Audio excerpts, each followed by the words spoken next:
Hi, Hey, Iris. Good to see you. Good you too. evening. You too. Always a pleasure. Always a Yes, pleasure. good to have you Yay! back. And Thank you. Thank you. You guys have been having all kinds of fun with visitors chatting and visiting with us. This is awesome with you. yeah, and it's been Yay. interesting for me. And we really talked about a lot of stuff with Kim last week, right? I'm getting confused now. Yeah, Who which was when? one? It was Kim was last week. Kim McAllister. Guys, feel free to rewind and go check out that episode. I believe you can find it on YouTube or Facebook. Yes. Yeah, Eyes of Indigo. Or Iris Carter on YouTube. That's a shortcut. Yeah. So Deborah is with us. Hey, Yay! good to Hi, see ya. Deborah. Always good to see you. Angela is back again. Good evening. Welcome, welcome. Evening. And good evening. Absolutely. Welcome everyone and anyone, old friends, and I shouldn't say old friends, regulars and newcomers. Everyone Repeat is welcome. visitors. Yeah. Yeah, repeat offenders, come on back. We're here to help you out. Help you do it again. But welcome to the newcomers. Hi, and welcome to the channel. We're glad that you're here. A little bit of housekeeping. My name is Margot Ross Sears, and this is Iris Carter beside me. Yes. And we are the co-hosts of this show, Eyes of Indigo, a weekly podcast for free. This is our one of our personal and spiritual services to the public. Our byline is discussing weird stuff in a rational way. And that means we go all over the place. Yeah. Iris and I talked about this last year, and we went on the air in September of 2020, which means we're slowly coming up on 1 year. Wow. And we are here Eastern time, 9:30 every Wednesday night. At least Iris is. I'm less available sometimes. That means we have guest speakers. Last week, you heard us, if you were tuned in a minute ago, Kim McAllister was a guest speaker last week. And we've had Kim Pataki before that, and quite a few others. Plus, we've got more planned for the future. So, Iris, where else can they find us besides where they are now? Which looks like we got 2 Facebooks and a YouTube. Yeah. And that reminds me too. If you, when people join us or they comment or something like that, I'll share it on the screen because we get to see both Platforms. both platforms, the comments. So, like, if you're on Facebook and you're going, what are they talking about? I don't see that comment. It's because it's on YouTube, and so I put it up there for y'all to see. Plus, we turn this into a podcast, so we also want to read it for the audiences that might be listening in. So if you go to Spotify, iTunes, or any of your aggregators that, podcast aggregators, it's getting spread out. I admit it, I am woefully behind in getting the podcast parts updated. Because you have been doing what that we would be interested in? I have been doing the 48-hour film project. I'm the city producer for Greensboro, which means I organize the whole competition. And filmmakers, we had a weekend about 3 weeks ago. Filmmakers got together, formed teams, and in 48 hours they made a short film, less than 7 minutes. And they come back, and then we screened them so that everybody could watch them. Audiences voted for their favorites. Judges judged them. Now we know, or I know, who the award winners are. And we're taking all the films that have won awards and screening them this Friday For the public? For the public. It's at Revolution Mill. If you go to if you go to 48hourfilm.com, and yes, I do have that already. Let me go here. That's all right. Hi, Heather. Hi, Nancy. And hello, Lauren. We see you. Thank you. Iris is going to put up a link so people can see where to go to see these fascinating 7-minute films. And these are the award winners that are competing against each other. Yeah, and I don't know why it's not showing. It's not showing for some reason. All right, so we'll maybe do it a second time. Yeah. This is part of the Greensboro 48-hour film project. Yes. And how long has this been going? How long has this been going on for? 10 years, this 20 years? This is the 48-hour film project. It's international, and this is its 20th year. Greensboro's been involved since 2004, so it's 16, 17. So the winner of the Greensboro competition goes on to a national competition? International. Goes on to an international competition. There's 120 cities around the world that participate. And the winner of that ends up in the Cannes Film Festival. In the Cannes Film Festival. That is prestige left and right in the film industry. Yeah, if you make it to the Cannes Film Festival, you're somebody in the film industry for the rest of your ride. Hi, Angie. Good to see you. So, absolutely. Absolutely. Lauren and Nancy. Yeah. Got a good group. So yeah, if you're watching, say hello. Because we take a minute or two to banter, waiting for everybody to connect. And let people come on in. Absolutely. If you are new to the scene and you don't know much about Margot and Iris, feel free to scroll back to the very first episode, the very first podcast in September of 2020. And we did a special episode that we recounted what our qualifications are, what our credentials are for why we have these opinions and why we feel like we can share them with other people. And we're loaded, between the two of us, we're loaded with all kinds of professional credentials as well as personal ones. And it's just fun. We do this with a sense of humor. For those easily offended, this is where you will learn to toughen up your skin by listening to whack jobs like educated whack jobs like me and Iris. Buckle up, Buttercup. Buckle up, Buttercup should be our secondary punchline, right? Secondary tagline, right? Oh my God. For sure. But you'll see us change and evolve over time, and it's very fascinating, especially from 2020 to 2021. And there's really no topic off limits. We try to keep things positive. Yes. And a lot of it's metaphysical type stuff, but like I was going to, as an introduction to tonight's topic, hey Ken, good to see you. He was on our show. Ken was a guest speaker. Yep. I was going to show them those cartoons I found because I thought that's a good we love making fun of ourselves more than anything. So here you go. Here you go. We're going to talk about some philosophical questions tonight.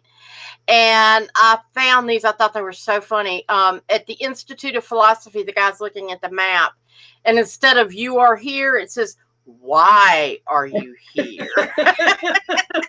That's directory, yeah. And I like this one: a practicing Catholic and an observant Jew. And the Catholic is practicing the piano, and the Jew is watching him. He's observing. And the evolution of humor. You've got the monkey who's barely coming off his knuckles, picking up a banana. The next one's starting to peel it.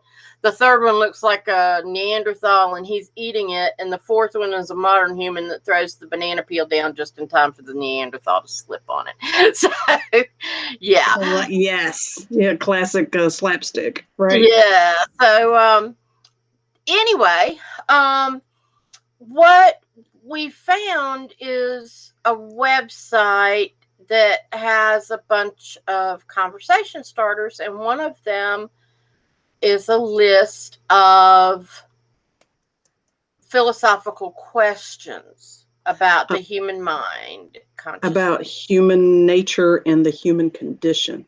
Yes. Actually, it has several chapters, but this is the one we're on. That's what I had kind of scrolled through earlier, and it was like I'm looking at the headings. I'm going, where is that again? Yep, Human Nature, and I got it on a side window, right Oh, good for you. over there. So, yeah, I got shrink screen. So, philosophical questions about human nature and the human condition. There are 205 questions. Mm. Iris had the brilliant idea of what if, instead of picking questions, we intuitively choose numbers, sacred numbers, significant numbers, inspirational numbers, intuitive numbers. And I thought, ooh, I like that. And Iris went on to explain why. Why would we intuitively pick numbers, Iris? What is the inspiration for that, your thought process? Well, what hit me, well, basically, aside from being told, Not by me. Yeah. It was because if we intuit the numbers rather than, when you look at questions, you're going to prejudge whether or not, I don't know if I really want to get into that. I don't know. If you intuit it, it's going to be questions that need to be discussed. We're going to be guided to the questions that we need to discuss. So inspiration, right? Yes. Inspired. Yeah. Yes. So then we came to the conclusion of, instead of us picking the numbers, you pick the numbers. You guys, being audience people. The audience, yes. You guys that are watching us, our guests, we're live. So your scope is numbers between 1 and 205, 205. There is a first question. There is a question 205. And there is 203 questions in between there. and listen to that voice in your head that don't just pick it because it's what you play on the lottery ticket every week. But although, well, that's true too. I won't judge why you picked the number you picked. But try to what jumps out at you and throw a number at us. So get in the chat and pick a number, and one number at a time, please. Pick a number. If you need to enter another, make another post, another number, and post another number, that's okay too. If you're hearing more than a number, but please start posting. Our first, and Iris is going to answer the first one. And we will, and she and I will discuss. Of course, you are always welcome to comment, ask questions, ask us for clarity, whatever you want to do. And our first number is from Nancy, and she heard number 15. Okay. So Iris, shall I read the question to you? Yeah, I'm also copying and pasting it so I can put it up here for everybody to see. The question that Nancy picked is the number 15. If you could become immortal on the condition you would never be able to die or kill yourself, would you choose immortality? If you could become immortal on the condition you can never die or kill yourself, which is what immortal means. Yeah. Would you choose immortality? True immortality? No.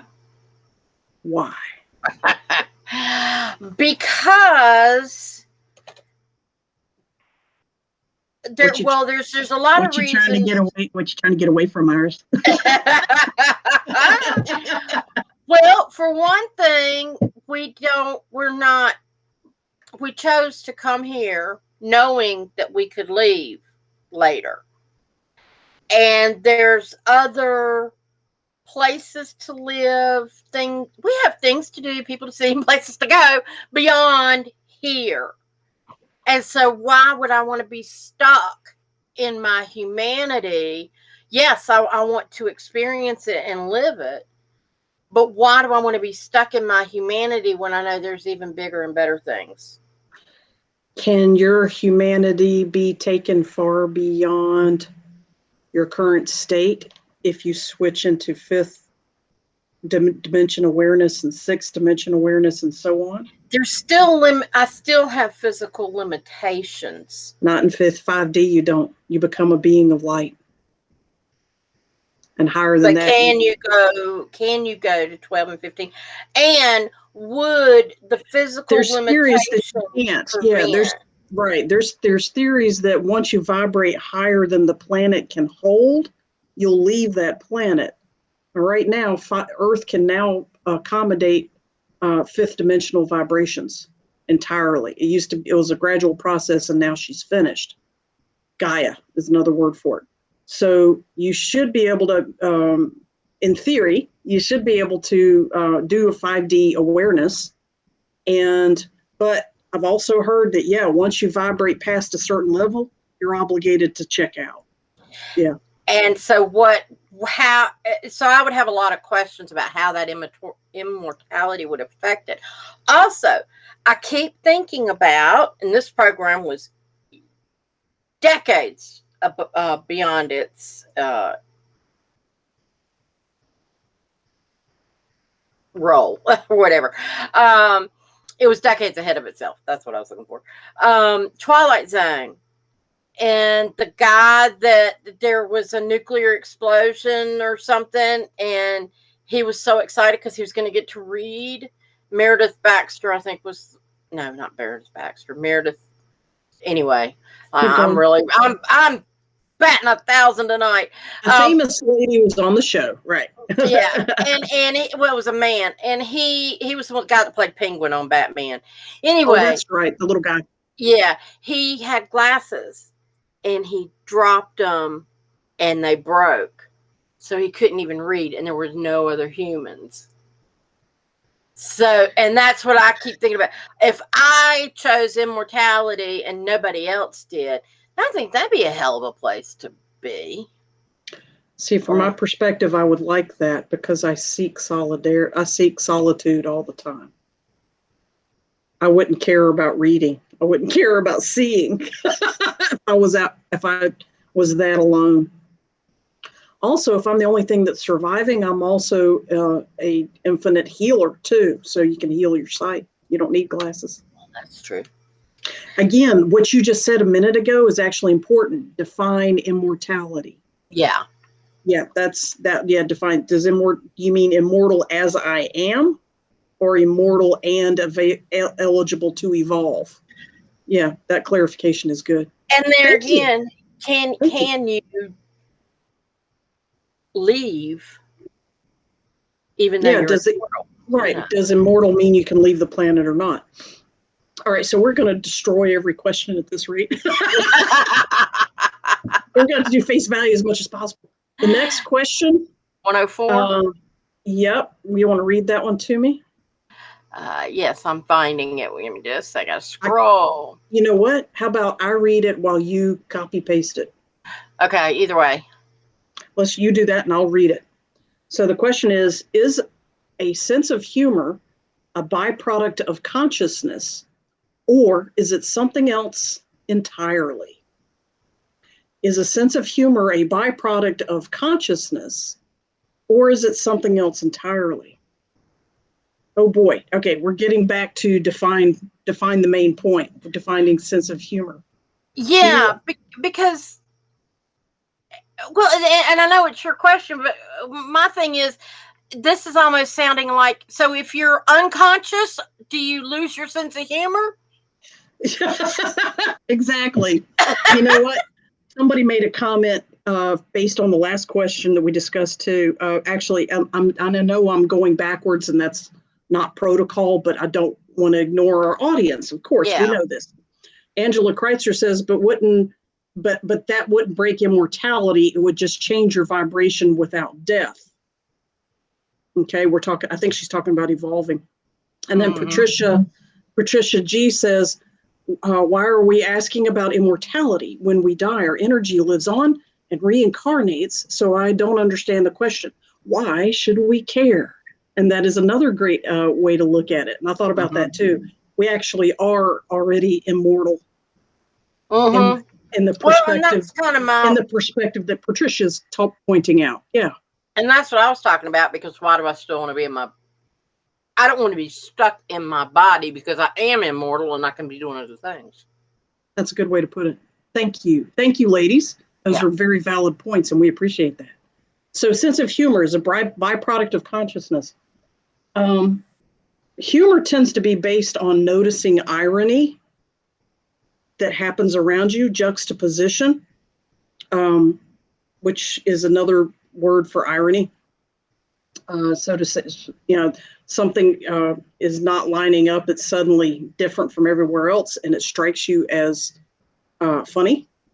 And based on that definition of a sense of humor, I would say that humor, by definition, is a byproduct of consciousness.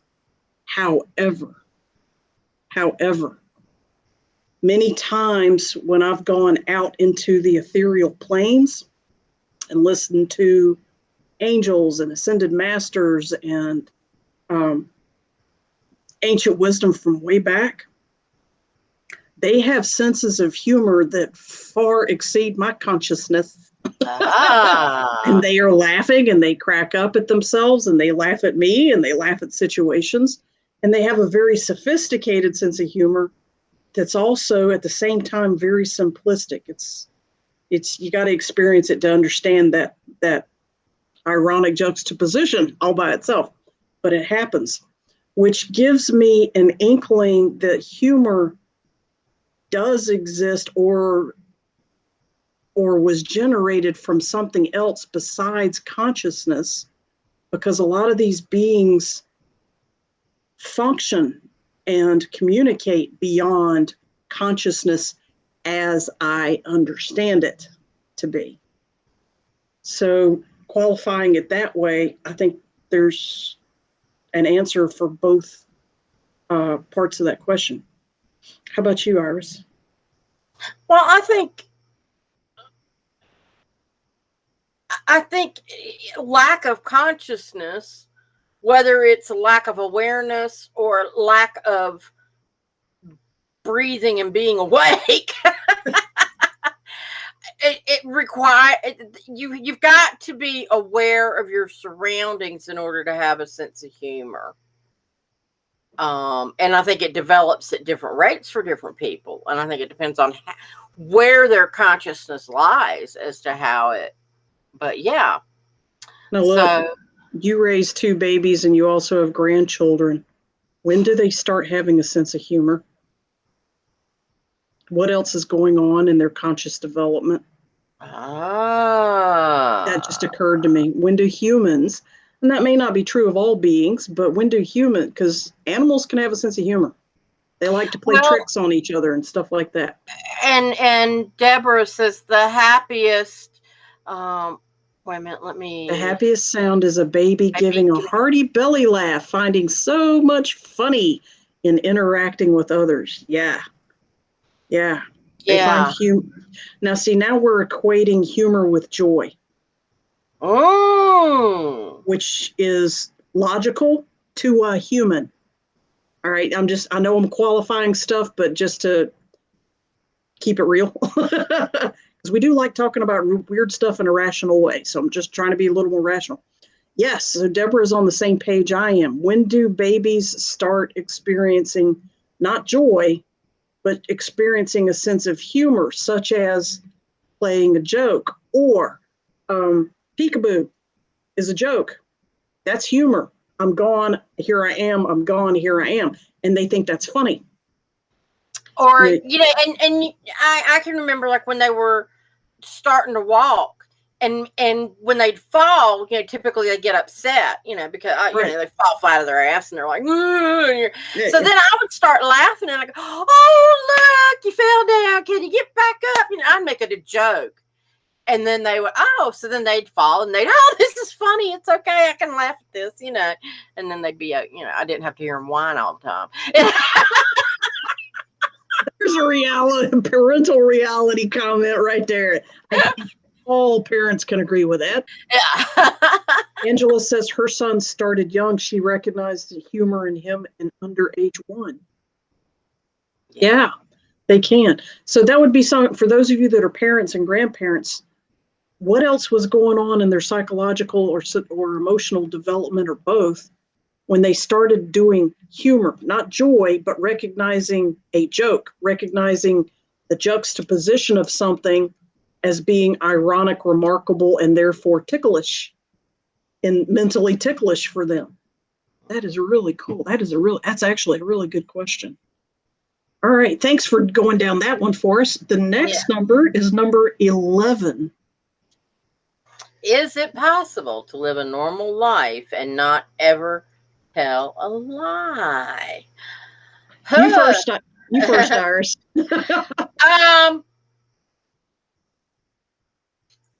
Is it possible? I would say,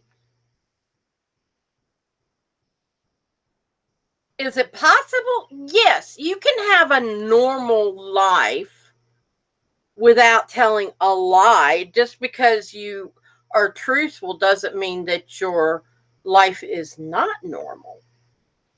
Doesn't mean you're entirely a freak. Yeah. Just a little bit of a freak. Yeah. And I mean, oh my God, there was this great movie with Ricky Gervais called The Invention of Lying. And it is absolutely hysterical. They live in a world where everybody just tells the truth. And he discovers that he can tell something different and they believe him. And it's like, so he learns to manipulate. Yeah. And it is hysterical. How that would be Ricky Gervais. Yeah. I would. And but I mean, is it possible? Yeah. I mean, I think this bespeaks of the concept of white lie. I think it alludes to that, the concept of a white lie. And just for definition, a white lie is a lie that is given to protect the feelings or the well-being, the mental, emotional well-being of another person or yourself. You can white lie to yourself too. But I think, that's the most common type of lie. But I think white lies happen because people don't know how to tell the truth. Ooh, that's intriguing statement right there. Because I find that I've never been a good liar, even with white lies. And not that I haven't done it. I mean, you're going to surprise somebody for their birthday party. But I've also found ways to get around subterfuge, not telling a lie. Yeah. Like redirection, misdirection. Yeah. And sometimes you can still tell people the truth, even and not hurt their feelings. Yeah, you can. And that's because you're a more sophisticated communicator than most people are. Iris. Well, I appreciate that. But I mean, yes, is it possible? Of course. Whether or not you take the time and the energy. Let's define what is a normal life. Yeah, that's true too. Very much. What is a normal life?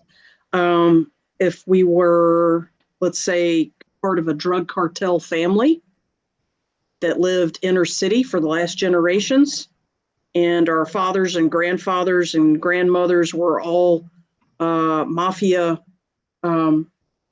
heads of mafia, a normal life for them would not be possible without lying, because that is normal for them. That Very true. And they call and in their culture, that culture, just as an example, that's not called lying, that's called discretion. That's information on a need to know basis. It's called protecting your loved ones. It's called discretion. It's called loyalty. Yeah. So it depends on what do you consider a normal life. Yeah, very true. Yeah, thank you. I like moving outside of the box and looking at it a different way than mine. Yeah. Okay, ready for the next one? The next number on the list is 119. If you could press a button and receive $1 million, but one stranger would die, would you press the button? And if so, how many times? Didn't they make a movie? I like the second part of that question. They're assuming you would push it. So the question becomes, how many times would you push it? And that's actually quite good. And there's a movie about that. All right. Just to toot my own horn, you guys have finally chose a question that I did not choose before the show started. Every single question that you guys picked, I had already pulled out just at random to see what the questions were like. Every single one of them was. This is the first time whoever chose 119 for us. That was, I don't know. But anyway.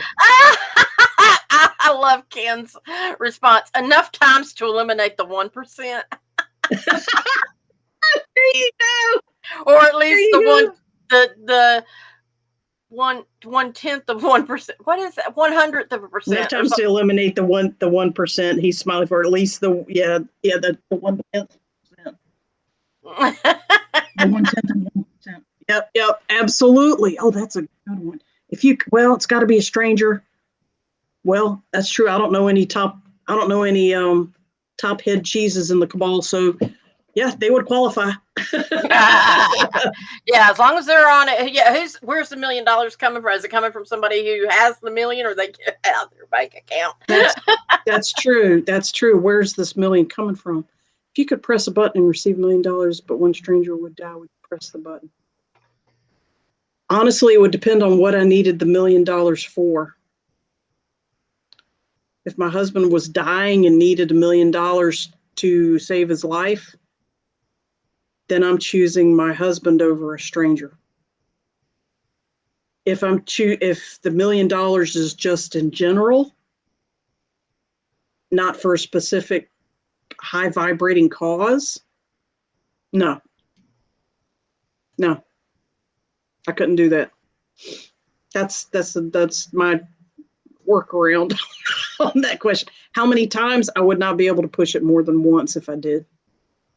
More than just one time would pretty much would set me up for karma for another couple of lifetimes, and I ain't buying more karma.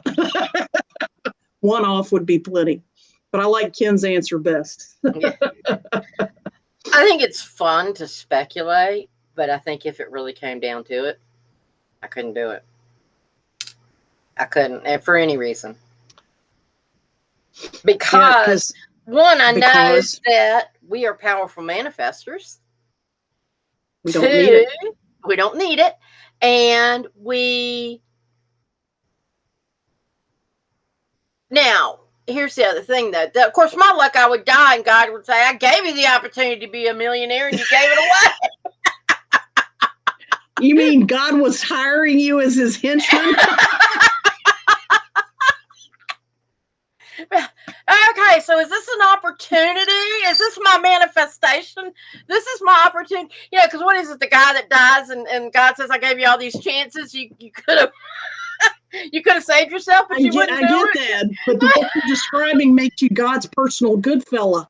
I didn't think so. It's my opportunity. You wanted $1 million. You didn't say how you wanted it. Concrete shoes from God. Here you go. Slip them on. Let's go for a swim with the fishes. Is Joe Pesci standing by the button? Exactly. Yeah, push the button, damn it. Good reference. Excellent. Then Pataki says Rothschild first, bankers first. Yes. I missed. Angela says, I missed the first part. Somebody briefly told me what's going on. Yes, this is a good time to recap. Angela, we have a list of 205 philosophical questions about the human condition, and we are having our chat guests, you guys, intuit a number between 1 and 205. We've already done like 4 or 5 questions.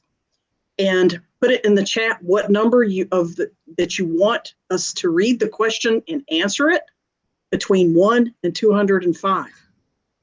And right now we're talking about the last question. If you could get $1 million by pushing a button, but one stranger would die, would you do it? And how many times would you push the button? And so that's what we're busy laughing about. Yeah. Yeah. And Deborah says, would you want to be the stranger that ends up dying because someone wants the million? If it's that freaking ordained, I'm thinking I'm okay with it. In a world that's that loosely knit and maybe even nefarious, I think I would take the graceful bow out and be okay with it. You gotta remember, once you die, you're not so upset about stuff. It doesn't bother you as much. That's true. Yeah. That's true. At the same token, you know that every dimwit's going to be hitting that button. Absolutely. until the earth is. Ooh, here's some other good questions. Edie says, would you tell David what you did to save him? And Ken Pataki says, we're fantasizing about murder and of those who, my words, we think deserve it most. Ooh. We're judging. Yeah, we are judging. And Ken says it's never about the money. Yeah. And I like Edie's question. Would you tell David what you did to save him? No, I wouldn't. David would never push that button for a million years for any reason. He's way, his morale or his sense of whatever is different from mine. It's much more sensitive. And it's harder to trigger me. He's any of y'all that have met us. Yeah. Yeah, he's the warm, cuddly, sensitive type that'll cry easy. And you hit him once, he'll cry. You hit me about 4 or 5 times, then I'll cry. And that's why I couldn't do it. It would kill him. It would absolutely kill him. I would not tell him how I did that. And I wouldn't push it. I just couldn't do it. So then would I have a normal life because I told a lie? From question number 1. Yeah, that would be. For any latecomers, you're going to have to rewind to figure out that reference. And that's fine with us. You guys are jumping in this boat with us in a fabulous way. Thank you so much. Okay, so you ready for the next question? The next number was 193. And here it is. Is technological progress inevitable as long as humans exist, or can it be stopped? Star Trek commented on that in one of its movies with Picard. I think it was the last one. They encountered a civilization that technology did go exceedingly far, and they stopped. They chose to stop, and they live very, very simply. Even though they understand warp drive and everything else, they basically live in huts and drink water out of the riverbed, out of the stream beds nearby, and run around in cotton and flax clothing, and live off the land and use intuitive medicine and so on. They use consciousness to fix anything they need. So they created a society where technology essentially stopped by intention. However, my opinion is technological progress is inevitable as long as humans exist, based on how the human brain is designed. We are creators. That's what we do. We create so that we can learn. We learn because we create, and it's point A, point B, point A, point B, and we go back and forth and back and forth. And that is. Go ahead. You've touched on this before, I know, in our conversations, and I think on this show. Okay. Compared to other entities, other terrestrials, we are the most creative. Yes, we have a huge amount of variety here on by intention. And it's a part of our DNA too, that we have a huge variety of thought, and we mix and combine to the point that, okay, I'm going to step out there a little bit for those of you that are not big on ET technology and ET reveals and all that good stuff. I'm skipping over a bunch of stuff just to make a statement. Human scientists and human technology and Earth are highly prized over every other planet every other type of technology out there, because whenever somebody brings us technology, our creativity bumps it up to the next level and finds thousands of more applications that they did not think of. This is where humans are super, super valuable in the intergalactic technological field, even though as a planet, we seem to be dark ages. We're not. When they bring us technology, we light speed it and gone and take off to another level, because we have such a huge capacity for develop creativity. Therefore, I mean, and that's, thank you, Iris. That's a great example of one way that, that substantiates my opinion, that technology is inevitable. It will evolve inevitably because of what humans are like up here. And it's a merging of the talents, because Angela Kritzer says, did we get our technology from someone else, or is it forcing our brains to move forward? I think it is. It's a merger. Yeah. But they're bringing this higher technology, but we're enhancing it. Yeah, bring it. Thank you, Heather. I see. Yeah, I'm reading some more. Thank you. And we need more numbers. Yeah. And such a huge financial incentive. Honestly, the further I go, is $1 million a huge incentive for letting a stranger get knocked off? Honestly, $1 million is not as big to me as maybe it was when I was in my 20s or 30s. Or is she talking about the financial incentives for the technological progress? Or yeah, maybe Edie's talking about that. Okay, so I think they would get closer to 100 million or 50, closer to $1 billion, in my opinion. All right. Oh, we got a new number? 6. Yeah, 6. Woo-hoo! She's going to lowball. You're right. There's a different question I just found that I want to answer. That's a good one. 6. Does fate exist? If so, do we have free will?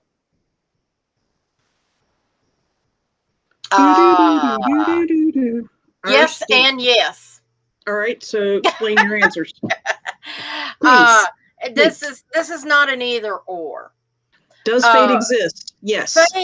Fate is, in essence, where we have tasked ourselves in coming here and incarnating, that we have certain goals, certain lessons we're trying to learn, certain achievements that we're trying to make. So those goals are there. And so what happens is we have our guides and our angels and other people or other entities that help us achieve what we're planning to achieve by bringing in the people that we need. So like when you, and I tell this to everyday people all the time, you know, when I say everyday people, I mean like people that don't know that I'm real woo-woo, you know. Mainstream strangers, right? Yes. Mainstream acquaintances, right? And I'll tell them, you know, you ever feel like you're just hitting a wall, you know, because it's like, I keep wanting to do this, but I keep failing, and it's just not. Have you ever thought about changing your direction? Oh. You know, it's like a Roomba, you know, and then it's like, well, it's hitting the wall, and it's not. Okay, let's give it a little kick, you know. You got a meme in there, sweetie. Have you ever felt like a spiritual Roomba?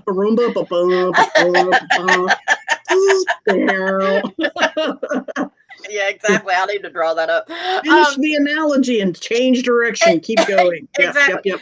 And so, is it because, you know, blocks are going to happen because that's not the direction we're supposed to go into? And by damn, if you want to use your free will and go past that, sure, but you're not going to achieve what your goals are.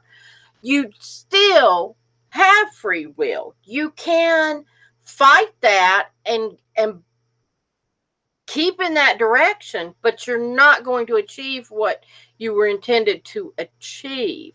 So, you know, is it fate that you met you know, the love of your life? Maybe, because that's, or was that your free will choice before you were born? Yeah, exactly. So Yeah. it can be both. I mean, it's not that we have to do what we set out to do, but we will have a much easier life if we go with the flow, but you still have choices to make in learning those lessons, because the lessons are set up so that you make choices. You know, do I tell a lie? Do I not tell a lie? Do I push that button and get $1 million, or do I not push that button to get $1 million? You have the choice. And it's those choices you make that you learn from. You know, I didn't choose to push that button, and I felt better for it, and I still managed to make an income and have Of a $1 life. million. Yeah. Without lying. Hey! Without having to lie. Absolutely. Yeah. So that's So am I hearing you say you can have a free will choice to follow a fate? yes. That's interesting. That's application back on itself. Very cool. Very cool. My belief system, I don't think there is such a thing as fate.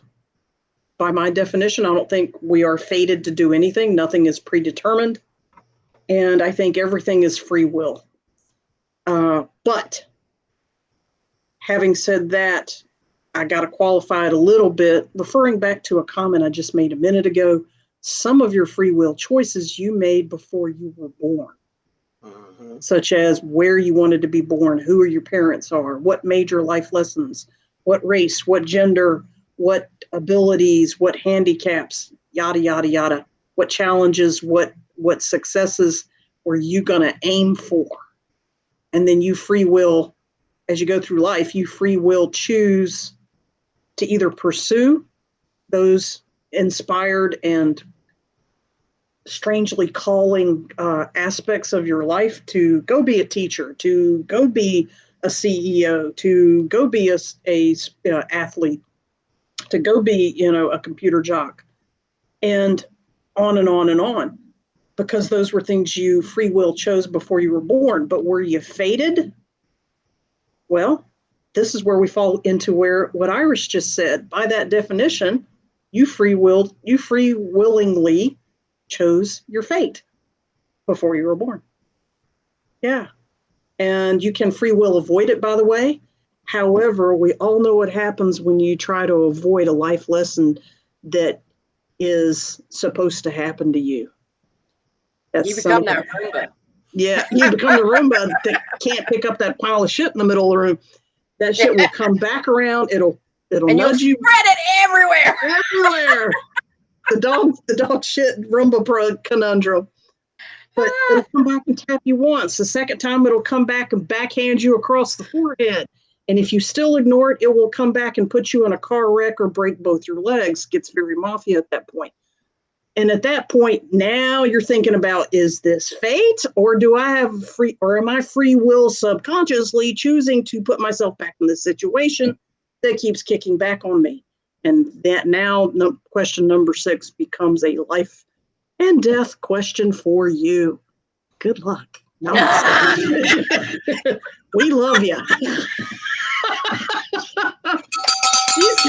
These questions are not just superfluous. They are life and death for some people.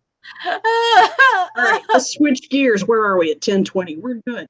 Angie Kopke asked, no. Angela Nix asked for question number 22. And here it is. And I just now saw that one a minute ago, and Angela called it out. Will religion ever become obsolete? God, we hope so. We hope so.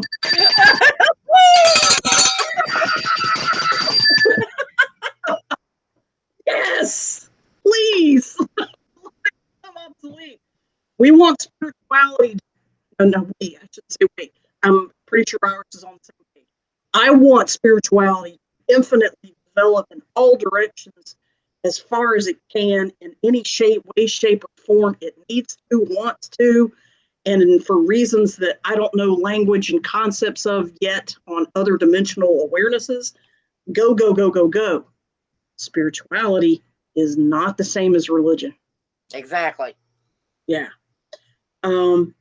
Indoctrination. I'm going to come up with a game. It's an institution. You get shocked when you don't do it right. You got to tape little electrodes to the player's fingers. Oh, that's evil. That'd be too funny. And call it a guilt complex. Instead of picking up a card, you get electrocuted with a guilt shock. Will religion ever become obsolete? Religion was not here in the beginning. It eventually developed as socio-political and hierarchies developed in human civilization. So I do believe that the same as anything else that was created over time and didn't originally exist, eventually it'll become obsolete again. So my answer is yes. Will religion become obsolete? Eventually it will be. Not to say that new religions may or may not come along and take their places, but they are religions too. Anytime you've got dogma and rules based on human values, you're looking at the definition of a religion. I'm not saying that's necessarily a good thing or a bad thing. I'm just saying definitionally, that's a religion. Spirituality does not encompass that. We have comments you like? Bring it on. What do we got? Angela says religion is for those afraid of going to hell. Spirituality is for those who have already been there. Angela, bell for you. Angela has been a guest on a past show too, just like Ken Pataki has. That was awesome. And Angela and Angie Kopke says that was awesome. And Angela Kreitzer says, throw up those religious gang signs. LOL. And that is there a star, like a Star of David or something we can do here? Here's the church. Here's the steeple. Open the doors, and there's good one, Iris. Good one. That's my gang sign. Kreitzer, that was awesome. Iris, you notice how many angels we have in our audience? You didn't think about it that way, did you? No, I did not. We've got all you Angies and Angelas in here, and I just realized, holy shit, we got a ton of angels in here. and then we've got a Silver. Edie Silveri. Mm-hmm. Silver. Yeah. You know. And silver is a metal of silver is an angelic metal. Yeah. Yeah. You guys are rocking it. Thank you for being here. Let's go for a couple more numbers. We've got. Give us a number. We did. No, they did. We got 22, and the next number is 6. We did 6. We did 6. Yeah. Angie, did we miss number 6? No. Yes, we did. No, we did. Does fate exist? So we have free will. So 22 was next. 76. 76. And 76 we're spinning the wheel of numeric fortune. You'll love this one. Do I get this one? Is this for me? Yes. It is. Oh, it's one that I picked earlier. You were saying, I want that question. Well, my God, you got it. I got it. I can manifest like a mofo. Why are humans so susceptible to magical thinking? Rip it up! Rip it up! Come on. All right. Tear it up, but we'll keep it succinct. All right. Why are humans, I'm going to address the question and then I'm going to go on to what I think about it. Why are humans so susceptible to magical thinking? Because humans are constantly problem solving. And even in the field of logic, even Spock, the character of Spock mentioned this many times in the field. And when it's problem solving, if you eliminate all the solutions or the causes that are probable, what's left is probably the most likely solution, even if it is preposterous or seems bizarre. It's the most likely solution. So that's a convoluted way of saying humans seek out solutions because they are creative, because they are intellectual, because they are profoundly spiritual creatures. They will seek out solutions via science or magical thinking, which is the opposite of scientific thinking. By the way, I should have said that first to clarify that. But yeah, it's magic is just science we don't know yet, or what right. Except for And what Ira just said, except for magic is only technology that we have not understood yet. All magic is technology that we have not yet understood. If that's bizarre to you, then think about if you took a cell phone that still worked into the past 400 years, in the 1700s, let's say the Revolution, American Revolution was about to start, and you talked on that devil box. Or took pictures, just took pictures of Or people. started taking pictures of people and showing them pictures of themselves on this tiny little devil box. You would be a witch, or you would be a magician, or you would be a god, or whatever, just because you have magic technology that they don't. Striking a match, that's another one. Go back 500 years, striking a match or a cigarette lighter, you can do it over and over. That would be magic, that you can make fire appear with no effort. Really, all it is technology that they don't have. Plenty of TV reveals about that concept. Yes, there are a ton of it. A Yankee and King Arthur's Court. Absolutely. Magical thinking is basically an awareness of future technology. Now I'm switching to my opinion. Magical thinking is awareness of future technology, whether you understand it intrinsically or logically or not. And in my opinion, the professionals, the educated academia people who were trained to memorize facts and not critically analyze much or critically think on their own, they can just regurgitate rhetoric in their professional field. Those people are not understanding magical thinking because they have not been allowed to pursue it and find out how profound it actually is. And that almost all magical thinking can be substantiated. Matter of fact, I've never met a situation or a question or a situation that magical thinking could not be substantiated. And I'm like a beginner level professional. I was a college professor for a year and a half. That's as far as I went in my academia. Yeah, if I can do it, come on. You lab rats can do it. Thank you for whoever called that one out. Number 76. Angie did it. Kritzer, yeah. Is it? I think it's Kritzer. I keep hearing it, but was waiting to see if there was enough time. LOL. Yep. She heard what I heard. We're good. We're at 10:28. Iris, do you want to go for one more question? You want me to call one out for you? Sure. Let me just pick a number at random. All night I've been hearing 44, but I have not looked at it. Okay. So let's do 44. You're gonna answer it, and I'm gonna read it to you. If you want to print it, you can. Oh, what is the most important goal every person should have? That's a short one, so I won't copy it. Wow. What is the most important goal every person should have? What is the most important goal every person should have? Can you narrow it down to one? Okay.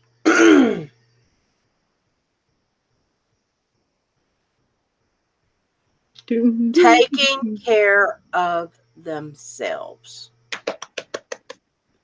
If you take care of yourself physically, spiritually, you will.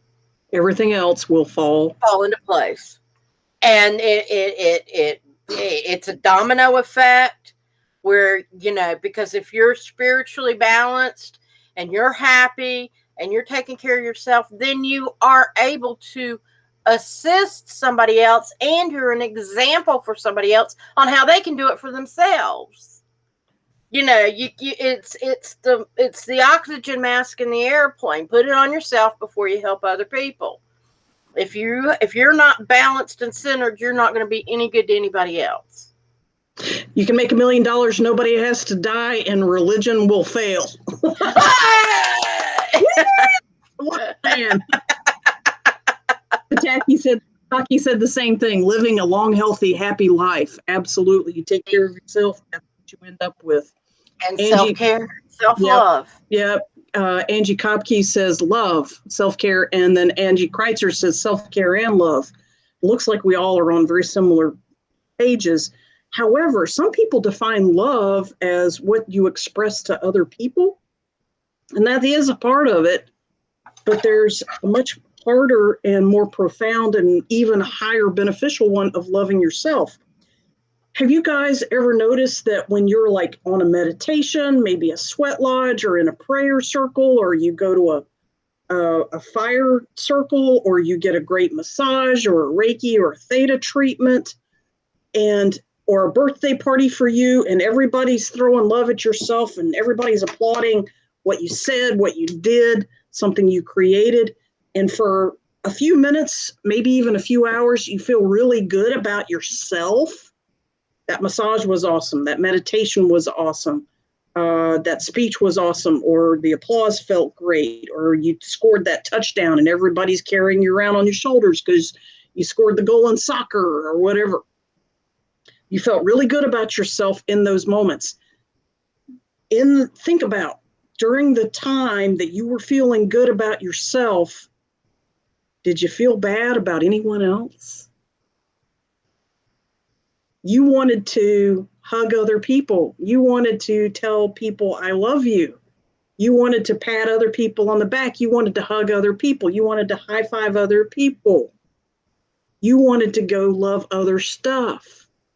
Love yourself first. Loving everyone else is a cakewalk after that. Yeah. Mm-hmm. Leave the world a better place than you found it. Absolutely, Angela. Yeah. Absolutely. All right, pick a number for me, Iris, and then I'm thinking we'll wrap up. Okay. Let's see. Don't be reading numbers. Just give me a number. Oh yeah, let me think a second here. You can't cheat.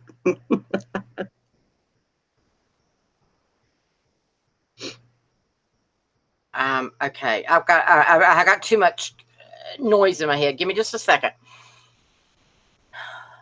35. Have we done 35? Ah!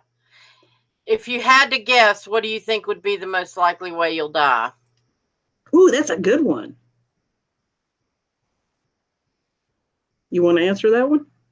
You answer it. This one's yours. Okay. What's if you guess what's the likely way I'll die?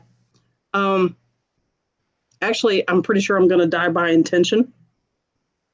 That I'm going to willfully leave my body on demand when I am extremely old. Because I've got way too much to do between here and there. They've tried to take me out a few times. It has not worked. So I've just gotten to the conclusion. I had to guess most likely way to die. Most likely way to die. I mean, yeah, it might be in my sleep. It might be during a meditation. It might be sitting back in a chair after an excellent meal and fine conversation, close my eyes and never get up again. Or in that body.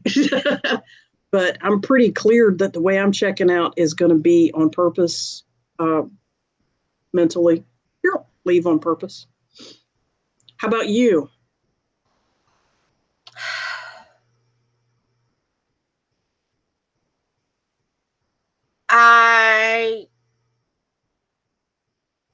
I think that it'll be when I'm older. Uh-huh.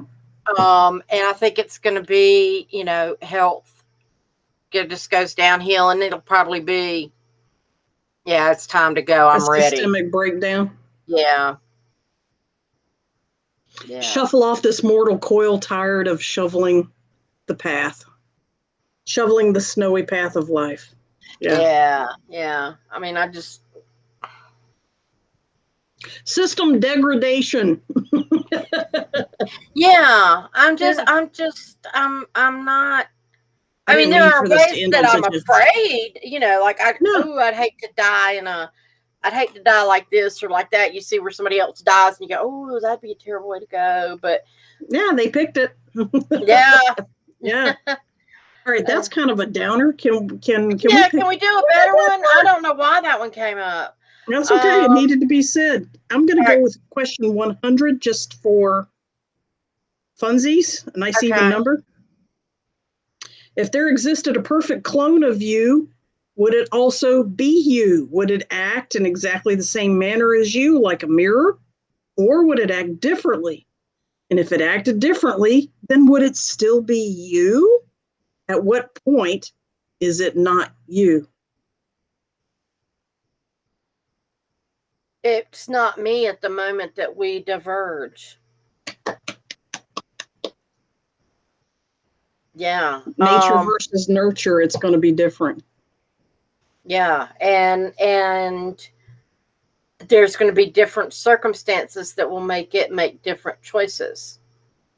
I mean, unless we are like Siamese twins and in the same situation all the time. And even Siamese twins argue with each other.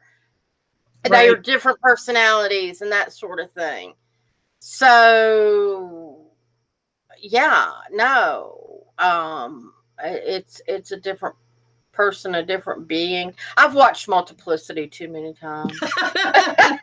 Good reference, guys. Go check out Multiplicity. Is that a Netflix or Amazon? What is it? I don't know where it is right now. I'll see it on every once in a while. Sometimes it's like Pluto or Peacock or one of those two. Okay. It might be on Netflix now, or it might be on HBO. I don't remember. Just Google and find out where it's streaming. But yeah, it's really good. Michael Keaton. Oh yeah, that's good. Yeah, he's a good one. Yeah. He's more than Beetlejuice. Yeah. Oh, he's way more than Beetlejuice. He's done some really profound movies. Guys, this has been fascinating. This list of, thank you for your participation. Very much, yes. This has been very fruitful. This website that we found that has all these questions, there are other categories of hundreds of questions. I have a feeling we'll be revisiting different genres of questions in the future too. So, would somebody asked one more question? Angela Kreitzer, couldn't it still be you? The clone question. Couldn't it still be you, though, if you share a soul, especially if it's a new dimensional branch? Dun, dun, dun, dun. Oh! Watch Another Earth. That's another movie you need to watch, though. Another Earth. Earth. That's another one. Yeah. True. Do clones share a soul, or is one of them soulless? Or can it go to another dimensional branch? I think Kreitzer just took this way on out there. I love it. Good job. Discussing weird shit in a rational way. Yes. The weird shit just got really weird. That's true. We don't know if clones share souls. We're under the impression that a true clone does not. That's under the impression. Though, if you're not sharing a soul, then by definition, I think you'd be a different person that just looks a lot like its originator, like the original does, but it's a separate soul. That's a separate mission, separate purpose, separate history, separate everything. You just look like somebody. Now you're a doppelganger. Your clone is now a doppelganger. Yeah. I like the idea of one soul living simultaneously in multiple dimensions. And actually, I believe that already happened. That does happen. That actually happened. Yeah, it does. There are tens of thousands of irises across tens of thousands of dimensions and Margos, and there are hundreds probably of them doing what we're doing right now. I've got a friend that she's talked about hearing her other self in another dimension talking. They share information, different ones share information depending on how advanced they are. We have 3 mutual friends who do that all the time. I know you know who I speak of. Okay. Cool. Yes. That's part of spiritual awareness, is becoming aware of the source of the voices of the spiritual information and whatever chatter in your head. It's not always just angels. Sometimes it's you somewhere else. But there's all kinds of cool movies and TV reveals for that too. People traveling across time to help themselves as another entity, usually younger. But there's other entities too. Well, yeah. Namaste. Yeah. Yes. We will be back. Same bat channel, same bat time. We appreciate y'all being with us. Same indigo eyes, same indigo kitchen channel. Yeah. Next week, guys. Thank you. Good night. Whoops. Thank you for We love joining you. The Eyes of Indigo with Iris Carter and Margot Ross Sears. Music is Arcadia by Kevin MacLeod of Incomptech.com, licensed under Creative Commons. Visit our Facebook page for broadcast details, www.facebook.com/Eyes of Indigo. Show is copyrighted 2021 by Iris Carter and Margot Ross Sears, all rights reserved.